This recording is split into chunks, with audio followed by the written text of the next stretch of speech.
तो मेरे प्यारे दोस्तों, आपको पता है कि हम यहाँ कर क्या रहे हैं। तो हम यहाँ कर रहे हैं बीपीएससी 69th मेंस के लिए कुछ इम्पोर्टेंट जो करंट अफेयर्स का टॉपिक हैं उसको डिस्कस। ठीक है, तो आपका स्वागत है विश्वा गुरु बीपीएससी चैनल के ऊपर। आप अगर नए हैं तो पहले तो यार चैनल को सब्सक्राइब कर दो, फिर वीडियो को लाइक कर देना कभी, है ना, और फिर इसको शेयर करना है। चलिए स्टार्ट करते हैं। आज हम बात करने वाले हैं बिहार का इकोनॉमिक सर्वे। ठीक है, और ये 68th बीपीएससी मेंस एग्ज़ाम के लिए परफेक्शन आईएएस कोचिंग का तो आपने नाम सुना होगा। इस इंस्टीट्यूट ने ही निकाला था, लेकिन आपको पता है ये जो बिहार का इकोनॉमिक सर्वे है और 68th का बीपीएससी मेंस एग्ज़ाम मैं भी दिया था, तो ये मई के महीने में हुआ था। तो यानी ये जो इकोनॉमिक सर्वे है ये 68 और 69 दोनों के लिए इम्पोर्टेंस है, क्योंकि ये 2022-23 का इकोनॉमिक सर्वे है। ठीक है, तो जब 70th बीपीएससी होगा तब आपको फिर नया वाला इकोनॉमिक सर्वे पढ़ना होगा। अभी तो फ़िलहाल इसी से ही काम चलेगा। ठीक है, तो चलिए इसमें सबसे पहले आपको बताते हैं कि इसमें 14 चैप्टर्स हैं, 14 चैप्टर्स। जिसमें सबसे इम्पोर्टेंट चैप्टर अगर मेरे हिसाब से देखा जाए तो of course economy of Bihar, मतलब इकोनॉमी का स्टेटस, जीएसडीपी क्या है, जीवीए क्या है, कौन सा सेक्टर का कितना कंट्रीब्यूशन है, ये सब तो बहुत इम्पोर्टेंट है ना। उसके अलावा अगर आप देखेंगे तो आपको एग्रीकल्चर और एलाइड सेक्टर एक बहुत ही इंपॉर्टेंट चैप्टर यहाँ है। लेबर एम्प्लॉयमेंट और स्किल बहुत इंपॉर्टेंट चैप्टर है। और ई गवर्नेंस से एक रेकरिंग क्वेश्चन, रिपीटेड क्वेश्चन आपको मेंस में देखने को मिलता है, e governance initiative in Bihar. तो ये एक इम्पोर्टेंट चैप्टर हो जाता है। उसके अलावा इंटरप्राइज सेक्टर से भी क्वेश्चन आते हैं। तो हम लोग हर चैप्टर को थोड़ा बहुत देखेंगे, लेकिन ये जो है ज़्यादा इंपॉर्टेंट चैप्टर्स हैं। ई गवर्नेंस वाला खास करके, लेबर एम्प्लॉयमेंट वाला खास करके, और एग्रीकल्चर एलाइड, ये 3 चैप्टर जो है, और ये चौथा पहला चैप्टर इकोनॉमी ऑफ बिहार, ये बहुत इंपॉर्टेंट चैप्टर्स हैं। ये आपको हमेशा हर हाल में पढ़ के जाना ही होगा। ठीक है, आप इसको डिस्काउंट नहीं कर सकते किसी भी सूरत में। चलिए तो आगे बढ़ते हैं, पहला चैप्टर का स्टार्ट करते हैं, इकोनॉमी ऑफ बिहार। तो देखिए, कोविड-19 पेंडेमिक के टाइम में हमारा जो इकोनॉमी था वो नीचे गया था बिहार का। फिर लेकिन वी शेप्ड रिकवरी हुआ और फिर हम लोग 2 digit growth rate, double digit growth rate के साथ बढ़ रहे, 10.6%। ठीक है, 10.6% जीएसडीपी के हिसाब से हम लोग आगे बढ़ रहे हैं। आंध्र प्रदेश और राजस्थान के बाद बिहार ही जो है वो ग्रोथ रेट में तीसरा नंबर पर आ रहा है। ठीक है, 2021-22 में हमने काफ़ी ज़्यादा इम्प्रूवमेंट देखा कोविड-19 के कंपैरिजन में, और ये 10.98% ग्रोथ रेट हमारा जीएसडीपी का चला गया। ठीक है, अब आगे हमारा जो बिहार का इकोनॉमी है वहाँ एक स्ट्रक्चरल चेंज देखने को मिल रहा है। स्ट्रक्चरल चेंज का मतलब ये होता है कि आपका जो कंट्रीब्यूशन है, सेक्टर वाइज कंट्रीब्यूशन, वो चेंज होता है। प्राइमरी सेक्टर का जो पहले बिहार का ग्रॉस स्टेट वैल्यू एडिशन में 21.2% का जो आपका प्राइमरी सेक्टर का है देखा गया है कंट्रीब्यूशन जीएसबीएम। सेकेंडरी और टर्शियरी सेक्टर का 18.1%, और सबसे इम्पोर्टेंट देखिए 60.7% टर्शियरी सेक्टर का कंट्रीब्यूशन है ग्रॉस स्टेट वैल्यू एडिशन में। ठीक है, कोविड-19 के पीरियड को छोड़ के जो डेवलपमेंट प्रोसेस रहा है बिहार का, वो हमेशा स्ट्रॉन्ग और डायनेमिक रहा है। ठीक है, और इसमें सबसे ज़्यादा कंट्रीब्यूशन अगर रहा है तो आपका livestock sector, energy sector, gas sector, water supply और other public utility service sector जो है, ये आपका ज़्यादा इम्पोर्टेंट इसमें रहा है। ठीक है, growth of Bihar economy, Bihar economy का ग्रोथ रेट का बात करते हैं तो पिछले 5 सालों में 2017 से लेके 22 तक, ठीक है, 2017 से लेके 22 तक बिहार का जो जीएसडीपी रहा है on an average annual growth rate 4.6% का रहा है। ठीक है, 2017 से 22 का ये आंकड़ा है। 2021-22 में हमारा पर कैपिटा बिहार के अंदर GSDP of Bihar, per capita GSDP जो है, ये आपका पर कैपिटा जीएसडीपी जो है वो 54,383 है। ठीक है, 2020-21 में, तो ये देखो, ये सब आंकड़ा आपको याद रखना पड़ेगा कि पर कैपिटा जीएसडीपी और बिहार करंट प्राइस पर 54,383 है। अप्रोक्सीमेटली आपको याद रखना है कि 54,000 के आसपास है। 50,000 भी आप लिखेंगे तो काम चल जाएगा। ठीक है, आपको याद रखना है कि डबल डिजिट ग्रोथ हम रेट है हमारा। किस सेक्टर का कंट्रीब्यूशन सबसे ज़्यादा है, live stock, energy, gas, water supply और पब्लिक यूटिलिटी सर्विसेज का कंट्रीब्यूशन जीएसबीए में ज़्यादा रहा है ना। 2021 में per capita net state domestic product of Bihar, per capita net state domestic product है ना, NSDP, ये बिहार का जो है वो 28,127 रहा था, जो नेशनल एवरेज का 1/3 था, 33% था। अब ये रेशियो बढ़ के जो है 2021-22 में बढ़ चुका है, ठीक है, 33.7% हो गया। तो मतलब कोई ज़्यादा तो इंक्रीमेंट नहीं देखा गया, 33.1 से 33.7%। तो ट्रेंड ये है कि बढ़ा है, ठीक है। सेक्टर वाइज ग्रोथ रेट देखेंगे तो हाईएस्ट ग्रोथ रेट जो है वो प्राइमरी, सेकेंडरी और टर्शियरी सेक्टर का देखा गया है नेशनल ग्रोथ रेट से, ठीक है। मतलब नेशनल ग्रोथ रेट जो रहा है प्राइमरी, सेकेंडरी और टर्शियरी सेक्टर का इंडिया का, उससे ज़्यादा ग्रोथ रेट हमारा बिहार का रहा है। ये आपके बात हुआ, ठीक है। हम बात कर रहे थे स्ट्रक्चरल चेंज आया है बिहार के इकोनॉमी में, तो इससे ये इसका मतलब ये है कि हमारे जो प्राइमरी सेक्टर का जो है डिक्लिनेशन हुआ है, ठीक है। 2017-18 के अगर आप डेटा देखेंगे तो प्राइमरी सेक्टर का जो शेयर था GSDP में वो कितना था, वो 21.6% था, जो अब घट गया है 21.2% हो गया है। उसके अलावा सेकेंडरी सेक्टर का भी जो है शेयर बिहार का GSDP में घटा है। 2017-18 में ये लगभग 20% था, जो कि घट के अब 18.1% हो गया है।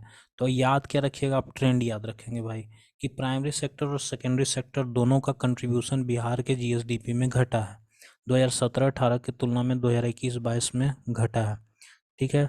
लेकिन वहीं टर्शरी सेक्टर में जो हमारा GSDP का कंट्रीब्यूशन है, सॉरी GSDP में जो टर्शरी सेक्टर का कंट्रीब्यूशन है, उसमें रिमार्केबल इंक्रीज देखा गया है। ये 58.3% था 2017-18 में, जो बढ़ के 60.7% यानी 61% के आसपास हो गया है। तो यहीं पर मैं बात कर रहा था, स्ट्रक्चरल चेंज आया है बिहार के इकोनॉमी में, एक स्ट्रक्चरल शिफ्ट देखने को मिल रहा है, ठीक है। और वो स्ट्रक्चरल चेंज यही है कि प्राइमरी सेक्टर और सेकेंडरी सेक्टर का जो कंट्रीब्यूशन है वो घटा है, और टर्शियरी सेक्टर का जो कंट्रीब्यूशन है GSDP में वो बढ़ के 60.7% यानी अप्रोक्सीमेटली 61% हो चुका है।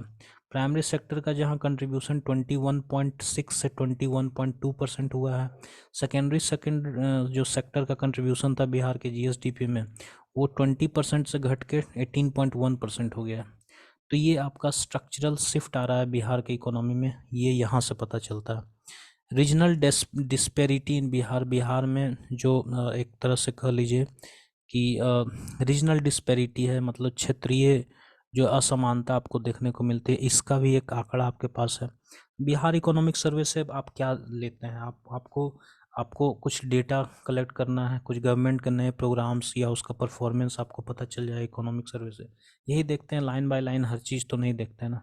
रीजनल डिस्पैरिटी इन बिहार बोलता है कि difference in per capita gross domestic product, है ना, वो अलग अलग डिस्ट्रिक्ट में बिहार का आपको देखने को मिलता है डिफरेंस। 2020-21 के अंदर highest per capita gross domestic product जो था वो पटना में था 1.15 लाख, और lowest gross district domestic product, याद रखिएगा gross district domestic product per capita की बात हो रही है, तो gross district domestic product per capita जो है वो सबसे ज़्यादा पटना में था 1.15 लाख, और शिवहर में सबसे कम है 0.19 लाख। तो आप देख रहे हैं बहुत बड़ा फ़र्क है भाई मेरे, बहुत बड़ा फ़र्क है। उसके अलावा पर कैपिटा आप ग्रॉस डिस्ट्रिक्ट डोमेस्टिक प्रोडक्ट के अलावा कुछ और इंडिकेटर्स का भी यूज करते हैं इकोनॉमिक डिस्पैरिटी निकालने में, जैसे पेट्रोल का कंजम्पशन, ठीक है, डीजल का कंजम्पशन, कुकिंग गैस का कंजम्पशन, इससे भी पता चलता है कि इकोनॉमिक प्रोस्पेरिटी किसी डिस्ट्रिक्ट के अंदर कितना है। कंज्यूमर प्राइस इंडेक्स की बात करते हैं तो कंबाइंड एस्टीमेट जो रूरल और अर्बन एरिया का बिहार में जो है कंज्यूमर प्राइस इंडेक्स का वो 9.7 है, जो नेशनल इन्फ्लेशन रेट 12.1% से तो आपको काफ़ी कम देखने को मिल रहा है, ठीक है। ये आपका पूरा है फर्स्ट चैप्टर कंप्लीट हो गया। फर्स्ट चैप्टर था एक बिहार का इकोनॉमी कैसा है, ठीक है, primary sector, secondary sector, tertiary sector का कंट्रीब्यूशन GSDP में क्या रहा है ना, स्ट्रक्चरल चेंज आया है हमारे इकोनॉमी, उसकी हमने बात कर ली है। उसके अलावा डबल डिजिट ग्रोथ रेट रहा है हमारा 10.98% का, वो हमने बात की। उसके अलावा हमने देखा कि किस तरीक़ा से जो हमारा डिस्पैरिटी रहा है, रीजनल डिस्पैरिटी बिहार के अंदर, और उसके इंडिकेटर्स क्या क्या हैं, per capita gross district domestic product के अलावा कंजम्पशन ऑफ डीजल, पेट्रोल, है ना, कुकिंग गैस, ये सब चीज़ें हमने देख ली है। अब हम देखते हैं आपका रीजनल डिस्पेरिटी तो देख ही लिया, कंज्यूमर प्राइस इंडेक्स देख लिया। अब स्टेट फाइनेंस सिस्टम की बात करते हैं कि स्टेट का फाइनेंशियल हेल्थ कैसा है, जिसमें हम बात करेंगे सबसे पहले 2021-22 के डेटा है हमारे पास कि स्टेट गवर्नमेंट का टोटल एक्सपेंडिचर जो है वो 1.93 लाख करोड़ रुपीस था। कब? 2021-22 के अंदर। ठीक है। अब इस 2021-22 में जो 1.93 लाख करोड़ का जो गवर्नमेंट का टोटल एक्सपेंडिचर था, इसमें 1.5 लाख करोड़ जो था वो रिवेन्यू एक्सपेंडिचर था, और 0.4 लाख जो करोड़ था ये आपका कैपिटल एक्सपेंडिचर था। यानी कि कैपिटल एक्सपेंडिचर आपका बहुत ही कम है बिहार गवर्नमेंट का। The increase in revenue expenditure and capital expenditure for the same period 2021-22 as compared with the last year was 14.1%। लेकिन एक चीज़ जरूर देखा गया है कि रिवेन्यू एक्सपेंडिचर में जो ग्रोथ हुआ है वो 14.1% का हुआ है, लेकिन कैपिटल एक्सपेंडिचर में जो ग्रोथ हुआ है वो 29.4% का हुआ है। ठीक है। Government succeeded in decreasing the revenue deficit, हमारा जो है वो कम हुआ है। पहले 11,325 करोड़ का हमारा रेवेन्यू डेफिसिट था 2020-21 में, वो घट के 422 करोड़ हो गया। तो ये बहुत बड़ा डिफरेंस आया। अब देख लीजिए, रेवेन्यू डेफिसिट का मतलब होता है कि रेवेन्यू आपका एक्सपेंडिचर जो हुआ वो ज़्यादा हो गया रेवेन्यू रिसिप्ट से। ठीक है। तो ये जो था आंकड़ा 2020-21 में 11,325 करोड़ था, जो कि घट के 2021-22 में 422 करोड़ ही रह गया है। तो ये एक बड़ा अचीवमेंट है। फिस्कल परफॉर्मेंस और ये सब चीज़ तो हो गई बात। अब आते हैं सीधे प्राइमरी डेफिसिट पर। प्राइमरी डेफिसिट का मतलब क्या होता है? अगर आप फिस्कल डेफिसिट से, अगर आप इंटरेस्ट पेमेंट जो आप देते हैं, जो इंटरेस्ट पर आप रेट देते हैं या इंटरेस्ट देते हैं लोन पर, तो उसको अगर घटा दिया है तो उसको प्राइमरी डेफिसिट कहा जाता है। प्राइमरी डेफिसिट जो बिहार का रहा है वो 17,343 करोड़ था 2019-20 में, जो कि अब घट के 11,729 करोड़ हो गया। तो मतलब यहाँ पर भी एक डिक्लाइनिंग ट्रेंड देखा गया है। ठीक। रेवेन्यू डेफिसिट की बात कीजिए तो 442 करोड़ था 2021-22 में, जो 2020-21 में 11,325 करोड़ था। आपको बहुत बड़ा बड़ा आंकड़ा दिख रहा है। 2020-21 में इतना ज़्यादा रेवेन्यू डेफिसिट इसलिए था क्योंकि कोविड-19 आ गया था भाई, खर्च बहुत ज़्यादा बढ़ गया था हमारा। अब बात करते हैं फिस्कल डेफिसिट की। फिस्कल डेफिसिट का क्या मतलब? Governments revenue vis it's expenditure, government का जो रिवेन्यू है एक्सपेंडिचर के तुलना में एक फाइनेंशियल ईयर के अंदर, उसी को फिस्कल डेफिसिट बोला जाता है। मतलब जब गवर्नमेंट का एक्सपेंडिचर जो है ना वो रिवेन्यू, एक साल में जितना भी गवर्नमेंट का रिवेन्यू आया है उससे अगर एक्सपेंडिचर बढ़ जाए तो उसको जो डिफरेंस होता है उसी को फिस्कल डेफिसिट कहते हैं। तो ये डेफिसिट भी हमारा 25,551 करोड़ था 2021-22 में, जो कि बहुत ही कम है। आप देखिए 2020-21 में 29 लगभग 30,000 करोड़ के आसपास था। तो सब में मतलब आप फिस्कल डेफिसिट की बात करें, प्राइमरी डेफिसिट, रिवेन्यू डेफिसिट, हर डेफिसिट, हर जितना भी डेफिसिट है उसमें कमी आया है। एक नीचे वाला ट्रेंड है हर चीज़ में। Deficit management, gross fiscal deficit Bihar का 2.4% of its gross state domestic product.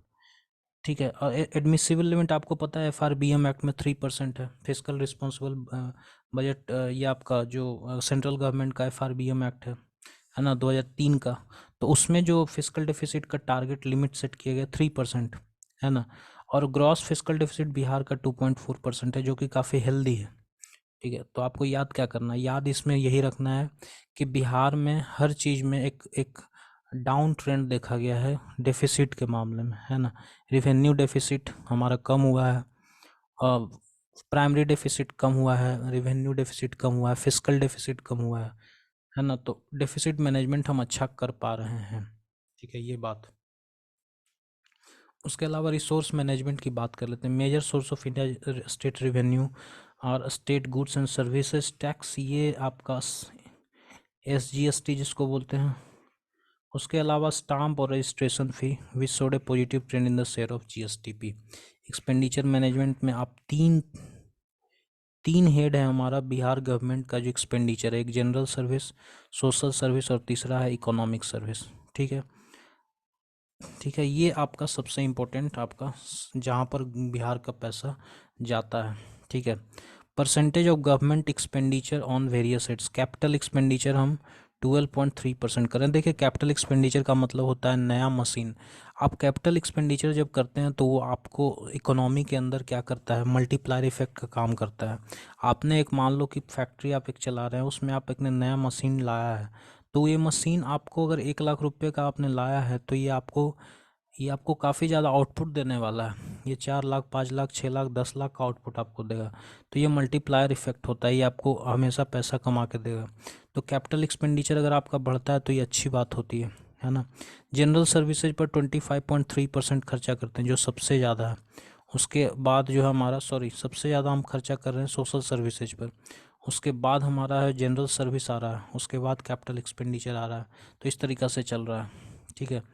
तो ये हमारा दूसरा चैप्टर कंप्लीट हो गया। दूसरा चैप्टर में आपको याद क्या करना है, आपको ट्रेंड पकड़ना है भाई। रिवेन्यू डेफिसिट हमारा कम हुआ है, प्राइमरी डेफिसिट हमारा कम हुआ है, फिस्कल डेफिसिट हमारा कम हुआ है, डेफिसिट मैनेजमेंट हमारा, ग्रॉस फिस्कल डेफिसिट जो बिहार में है वो 2.4% ऑफ जीएसडीपी है, जो कि एफआरबीएम एक्ट में जो एक लिमिट, एडमिसिबल लिमिट दिया गया 3% का, उसके अंदर ही है, ठीक है। तो ये चीज़ें हैं आपको जो याद रखना है स्टेट फाइनेंस सिस्टम में। इसके आगे चलते हैं इंटरप्राइज सेक्टर। ये बहुत ही इंपॉर्टेंट चैप्टर है, बहुत ही ज़्यादा इंपॉर्टेंट चैप्टर है, इसको आपको हर हाल में याद रखना है। The size of the enterprise sector is not very big in Bihar. Of course historical reasons की वजह से हमारा यहाँ इंडस्ट्रीज उतने नहीं हैं, और लेकिन आप समझिए कि इंडस्ट्रीज का बिहार में बहुत ही महत्व है। इंडस्ट्रियल सेक्टर का, क्योंकि 2015-16 से 2020-21 में जो कंट्रीब्यूशन है, चाहे वो देश की बात करें चाहे वो बिहार की बात करें, काफ़ी इंपॉर्टेंट एक सेक्टर है इंडस्ट्रियल सेक्टर, ठीक है। नेशनल लेवल पर अगर कंट्रीब्यूशन की बात करें इंडस्ट्रियल सेक्टर, मैन्युफैक्चरिंग सेक्टर का, तो ग्रॉस वैल्यू एडिशन में ये 29.7% का कंट्रीब्यूशन 2019-20 में था, जो कि बढ़ के हो गया 2020-21 में 30.1%, ठीक है। बिहार में 19.4% था 2016-17 के अंदर, अभी ये बढ़ के 21.1% हो गया, जो कि एक अच्छा न्यूज़ है, ठीक है। इंडस्ट्रीज का स्टेटस बिहार में क्या है, ये आपको डेटा याद करना चाहिए, ये बहुत इंपॉर्टेंट है, बहुत ही ज़्यादा इंपॉर्टेंट है। यहाँ पर इकोनॉमिक सर्वे का जो डेटा है आपको याद, मतलब मेंस में बहुत काम आएगा। 2019-20 का जो सर्वे था उसमें बताया गया था कि बिहार के अंदर 1128 एग्रीकल्चरल वेस्ट फैक्ट्रीज हैं। 1128 नहीं, आप 1100 याद रखो भाई। 1100 एग्रीकल्चर वेस्ट फैक्ट्रीज हैं, और 1808 यानी लगभग 1800 नॉन एग्रीकल्चर वेस्ट फैक्ट्रीज जो है वो फंक्शनल हैं अभी बिहार में, ठीक है। बिहार में नंबर ऑफ़ फैक्ट्रीज का ग्रोथ हुआ है, 3.42,000 था जो बढ़ के 3.43,000 हो गया है 2018-19 से लेकर 2019-20 का बीच में, ठीक है। लेकिन वर्किंग कैपिटल, ठीक है, ये बहुत कम बढ़ा है, लेकिन वर्किंग कैपिटल देखिए बढ़ गया, 3.48,000 करोड़ से 5.24,000 करोड़ हो गया। The state of Bihar in total export value increase 0.74% था 2018-19 में, जो बढ़ के 0.85% हो गया 2019-20 में, ठीक है। बिहार के अंदर जब इंडस्ट्रियल सेक्टर की बात करते हैं तो दो पार्ट में इंडस्ट्रीज को डिवाइड करते हैं, एक एग्रीकल्चर वेस्ट इंडस्ट्री और एक नॉन एग्रीकल्चर वेस्ट इंडस्ट्री, ठीक है। तो ये आपका status of industry in Bihar इसलिए इम्पोर्टेंट है क्योंकि बिहार में इंडस्ट्रियल डेवलपमेंट उतना हुआ नहीं है। तो बार बार क्वेश्चन आता है कि क्यों बिहार पीछे रह गया, क्यों बिहार पीछे रह गया। तो आप ये सब चीज़ें अगर याद रखेंगे तो मेंस में काफ़ी फ़ायदा होने वाला भाई, क्योंकि बिहार के अंदर एग्रीकल्चर वेस्ट फैक्ट्री और नॉन एग्रीकल्चर वेस्ट फैक्ट्री में डिवाइड किया गया है। एग्रीकल्चर वेस्ट फैक्ट्री लगभग 1100 बिहार के अंदर है, नॉन एग्रीकल्चर वेस्ट लगभग 1800 है, जो कि अभी करेंटली ऑपरेशनल है। नंबर ऑफ़ फैक्ट्रीज में कोई बहुत ज़्यादा इजाफा नहीं हुआ है बिहार के अंदर, लेकिन जो वर्किंग कैपिटल है उसमें इंक्रीमेंट देखा गया है। शेयर ऑफ बिहार जो टोटल एक्सपोर्ट वैल्यू है उसमें भी बढ़ोतरी हुआ, 0.74% था, जो कि बढ़ के 0.85% हो गया, ठीक है। तो इतना चीज़ आपको याद रखना। अब बात करते हैं एग्रीकल्चर बेस्ड इंडस्ट्रीज में क्या क्या आता है। तो दो सबसे इंपॉर्टेंट एग्रीकल्चर बेस्ड इंडस्ट्री जो हमारा है वो शुगर इंडस्ट्री एक है और दूसरा डेयरी इंडस्ट्री है। शुगर इंडस्ट्री की बात कर लेते हैं। Area under sugar cane production Bihar में 2.30 लाख हेक्टेयर है, और बिहार लगभग 130 metric tonne sugar cane produce करता है। भी बिहार में जो है 28 शुगर मिल्स हैं, लेकिन सिर्फ 9 ऑपरेशनल हैं। 2021-22 में लगभग 450 क्विंटल शुगर केन्स जो है वो इन 9 मिल्स के द्वारा क्रश किया गया था। शुगर प्रोडक्शन जो है हमारा लगभग 45 लाख क्विंटल का है। तो ये एग्रीकल्चर बेस्ड इंडस्ट्रीज की बात कर रहे हैं। दो इंडस्ट्री सबसे इंपॉर्टेंट है, शुगर इंडस्ट्री है ना, और एक डेयरी इंडस्ट्री। शुगर इंडस्ट्री की बात कर लिया हमने। एरिया, पहली बात तो एरिया जो हमारा शुगर केन प्रोडक्शन के अंदर है 2.30 लाख हेक्टेयर है ना। उसके अलावा हमारे पास 28 शुगर मिल्स हैं, जिसमें से 9 ऑपरेशनल हैं, और इन्हीं 9 ऑपरेशनल शुगर मिल्स ने लगभग 2021-22 के अंदर लगभग 450 लाख क्विंटल शुगर केन को क्रश किया। ठीक है, गवर्नमेंट इनिशिएटिव्स क्या है शुगर केन प्रोडक्टिविटी को बढ़ाने को लेके? मुख्यमंत्री शुगर केन डेवलपमेंट प्रोग्राम, ठीक है, 3 tier seed production programme to improve the production and productivity of sugarcane. उसके अलावा ₹77 lakh for the production of breeder seeds. ठीक, to promote the use of bio fertilizer, bio compost subsidy भी दिया जाता है, ठीक है, पर हेक्टेयर के हिसाब से। उसके अलावा state level meeting, conferences and workshop for sugar cane producer farmers. BPSC में एक पोस्ट भी होता है शुगर केन ऑफिसर का, ठीक है, और वो लेवल 9 का पोस्ट है साहब, तो उसको आप नज़रअंदाज नहीं कर सकते। तो शुगर केन प्रोडक्शन के लिए बिहार ने क्या क्या काम किया है? तो भैया मुख्यमंत्री sugar cane development programme, seed production programme हमारा चल रहा है, production of seeds, production of breeder seeds पर हम काम कर रहे हैं, सब्सिडी दिया जाता है। उसके अलावा स्टेट गवर्नमेंट बहुत तरह का मीटिंग्स वगैरह ऑर्गेनाइज करती है। तो एग्रीकल्चर सेक्टर में जो हमारा दूसरा सेक्टर है वो है dairy sector. Bihar state milk cooperation federation limited, इस नाम को आप याद रखिए भाई, Bihar state milk cooperative federation limited. इन्होंने एक पूरा मिल्क प्रोड्यूसर का नेटवर्क बनाया हुआ है ना, बिहार के बहुत सारे डिस्ट्रिक्ट्स और झारखंड के बहुत सारे डिस्ट्रिक्ट्स को मिला के, और इसमें बहुत सारे यूनियंस आते हैं, बहुत सारे प्रोजेक्ट्स आते हैं। 2020-21 में नंबर ऑफ कोऑपरेटिव कमेटी जो थे वो लगभग 25,000 थे, ठीक है, जो कि 2021-22 में 6% बढ़ के लगभग 26,500 हो गए हैं, ठीक है। कॉम्फेड जो है वो, इसका मतलब ये है कि जो बिहार में जो कॉम्फेड है उसने अपना नेटवर्क का एक्सपेंशन किया है, रिटेल शॉप्स जो है हमारे बढ़े हैं, है ना। अब बात करते हैं जो तीसरा हमारा इम्पोर्टेंट सेक्टर है डेयरी सेक्टर के बाद, वो है हैंडलूम एंड पावरलूम। देखिए, लूम जो होता है एक मशीन होता है, ठीक है, लूम क्या होता है? लूम एक मशीन होता है जिस पर आप धागा रखते हैं, यार्न रखते हैं, और वो यार्न जो है फिर आपका टेक्सटाइल में कन्वर्ट हो जाता है। मतलब लूम क्या करता है?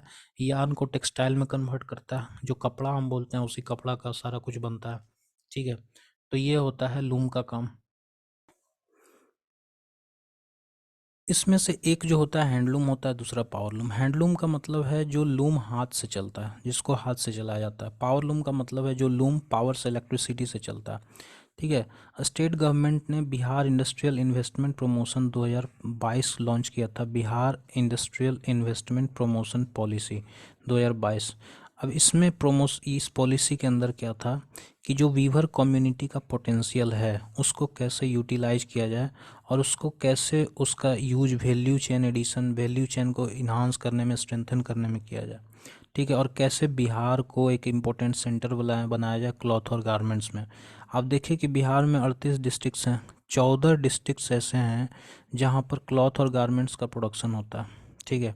तो ऐसे में क्या है कि स्टेट गवर्नमेंट्स काफ़ी ट्रेनिंग प्रोग्राम्स ऑर्गेनाइज कराती हैं, ठीक है, इंडस्ट्री डिपार्टमेंट की मदद से, ताकि टेक्सटाइल सेक्टर को ज़्यादा से ज़्यादा स्ट्रेंथन किया जाए, ठीक है। तो आपको याद क्या करना है? हैंडलूम और पावरलूम में आपको याद करना है Bihar industrial investment promotion policy 2022, जिसमें वीवर कम्युनिटी का जो पोटेंशियल है उसको कैसे यूटिलाइज करके बिहार को एक इम्पोर्टेंट सेंटर क्लॉथ और गारमेंट का बनाया जा सके। State grants for powerloom weavers, powerloom weavers के लिए स्टेट ग्रांट्स देती है, फाइनेंशियल हेल्प देती है, ताकि हमारा जो एक जो पावरलूम वाला सेक्टर है, तो हमारा जो टेक्सटाइल सेक्टर है उसको बूम किया जाए, उसका प्रोडक्शन को, ठीक है। इसके लिए इलेक्ट्रिसिटी सब्सिडी दिया जाता है ना। उसके अलावा ऑपरेशनल हैंडलूम्स के लिए ₹10,000 दिया जाता है वीवर्स को। सिल्क प्रोडक्शन की बात कर लेते हैं। सिल्क प्रोडक्शन प्रोग्राम हमारा चलता है, जिसमें मलबरी सिल्क प्रोडक्शन जो है, काफ़ी मलबरी प्रोड्यूसिंग डिस्ट्रिक्ट्स हमारे पास सहरसा, सुपौल, मधेपुरा, पूर्णिया, कटिहार। ये जो मलबरी सिल्क होता है ना, ये बेस्ट क्वालिटी सिल्क कह सकते हैं आप, ये बेस्ट क्वालिटी सिल्क होता है। और मलबरी सिल्क हमारे यहाँ कहाँ कहाँ प्रोड्यूस होता है? सहरसा में, सुपौल में, मधेपुरा में, पूर्णिया में, कटिहार में और किशनगंज में, ठीक है। तो इसके लिए हम बिहार गवर्नमेंट काम करे। 2021-22 में रॉ सिल्क का प्रोडक्शन हमारा लगभग 2 टन के आसपास था। तुषार सिल्क जो है वो बांका, मुंगेर, नवादा, कैमूर, जमुई में होता है। 2021-22 में इसका प्रोडक्शन 450 लाख के आसपास था। ठीक है, उसके बाद एंडी कोकुन्स का भी हम लोग प्रोडक्शन करते हैं। उसके अलावा हम बात करेंगे industrial promotion policy in Bihar, Bihar state industrial investment promotion policy 2016। ठीक है, ये स्टेट गवर्नमेंट है इन्वेस्टमेंट प्रपोजल ऑफ, इसमें लगभग 60,000 करोड़ का इन्वेस्टमेंट प्रपोजल्स पिछले 6 सालों में आया है। ठीक है, इसमें 398 यूनिट्स जो है वर्किंग है बिहार में, और इसमें लगभग 3.39 थाउजेंड करोड़ का इन्वेस्टमेंट हो चुका है। तो ये सब चीज़ें हैं जो आपको याद रखना है। बहुत ज़्यादा तो आप आंकड़ा याद नहीं रख सकते, लेकिन ये सब चीज़ें जो है आपको हर हाल में याद होना चाहिए। Bihar state industrial investment promotion policy 2016, Bihar state industrial investment promotion policy आपका 2022, ये सब चीज़ें आपको याद होना चाहिए। सिल्क का प्रोडक्शन, टेक्सटाइल का प्रोडक्शन, ये सब चीज़ आपको याद होना चाहिए। उसके अलावा institutions and schemes promoting industrial development को प्रमोट करने के लिए बिहार में क्या इंस्टीट्यूशनल मैकेनिज्म लिया जा रहा है? BIADA, Bihar industrial area development authority. ये बहुत ही इंपॉर्टेंट एक एजेंसी है बिहार का, जिसका काम है कि लैंड को इंडस्ट्रियल एरिया के रूप में कैसे डेवलप किया जाए। और इसके लिए Bihar BIADA land allocation policy 2022 को भी लॉन्च किया गया है, जिसका एम क्या था कि एक सिंगल विंडो सिस्टम तैयार किया जाए। ठीक है, इंडस्ट्रीज के लिए, ताकि और जो अवेलेबिलिटी ऑफ लैंड है वो टाइमली बेसिस पर इंडस्ट्रीज को मिल जाए, और जो अलॉटमेंट प्रोसेस को सिंप्लीफाई किया जाए, ताकि बहुत ही आसानी से जो इंडस्ट्रीज बिहार में लगने वाले हैं या जो लगाने की इच्छा रखते हैं वो लैंड मिल जाए उनको, और सारा उनका जो प्रोसीजर है वो कंप्लीट हो जाए। उसके अलावा एक इन्वायरमेंट तैयार करना, फेवरेबल इन्वायरमेंट तैयार करना इंडस्ट्रियल इंफ्रास्ट्रक्चर के लिए। ठीक है, उसके अलावा बिहार इसके लिए बियाडा ने इतना crore acres of land in 9 clusters जो है एक्वायर किए हुए। इस 9 क्लस्टर में 3 जो सबसे इम्पोर्टेंट क्लस्टर है जिसका आपको नाम याद होना चाहिए, पटना, मुजफ्फरपुर और भागलपुर। ठीक है, तो जितना भी लैंड ये एक्वायर हुए हैं उसमें से 64% लैंड पटना, मुजफ्फरपुर और भागलपुर इंडस्ट्रियल क्लस्टर एरिया में हुआ है। ठीक है, उसके अलावा बियाडा जो है सेट्स फॉर एंटरप्रेन्योर्स जो है उसको डेवलप कर रहा है, और भी काफ़ी सारा जो लॉजिस्टिक सपोर्ट हो सकता है वो दिया जा रहा है। ठीक है, हमारा 2021-22 में 45 माइक्रो इंडस्ट्रीज वेर इस्टेब्लिश्ड, जो कि 2020-21 में जितने भी माइक्रो इंडस्ट्रीज इस्टेब्लिश किए गए थे उससे 2.5 टाइम्स ज़्यादा हैं। तो ये एक अचीवमेंट है। उसके अलावा उद्योग मित्रा स्कीम है हमारा। उद्योग मित्रा एक तरह से प्रोफेशनल होता है, जो कि जो हमारे इंडस्ट्रीज आने वाले हैं बिहार में, जो इन्वेस्टर हैं उनको एक तरह से हेल्प करता है, एक कंसल्टेशन का काम करता है, उनको बताता है किस तरीक़ा से, एक तरह से टेक्निकल और लॉजिस्टिकल सपोर्ट उनको प्रोवाइड करता है। ठीक है, ठीक है, तो इसके लिए बिहार ने उद्योग मित्रा स्कीम स्टार्ट किया था। ठीक है, बिहार स्टार्टअप पॉलिसी 2022, इसमें फाइनेंशियल असिस्टेंस दिया जाता है यंग एंटरप्रेन्योर्स को। ठीक है, in the form of loans, loan के फॉर्म में उनको फाइनेंशियल असिस्टेंस दिया जाता है। इसका एम क्या है? एम ये है कि एंटरप्रेन्योरशिप एजुकेशन को हम इनकरेज करें, और ताकि यूथ एक एंटरप्रेन्योरशिप के एज ए कैरियर चूज कर सके। ठीक है, इसके लिए हमारा प्रोग्राम भी है उद्यमी बिहार समृद्ध बिहार कैंपेन। ठीक है, entrepreneur awards, innovation challenges, business plan competition etcetera, ये सब करवा के हम एंटरप्रेन्योरशिप एजुकेशन को इनकरेज करते हैं। इसके अलावा सीड फंडिंग भी किया जाता है। ठीक है, स्टार्टअप्स को सीड फंडिंग के जरिए हम हेल्प करते हैं।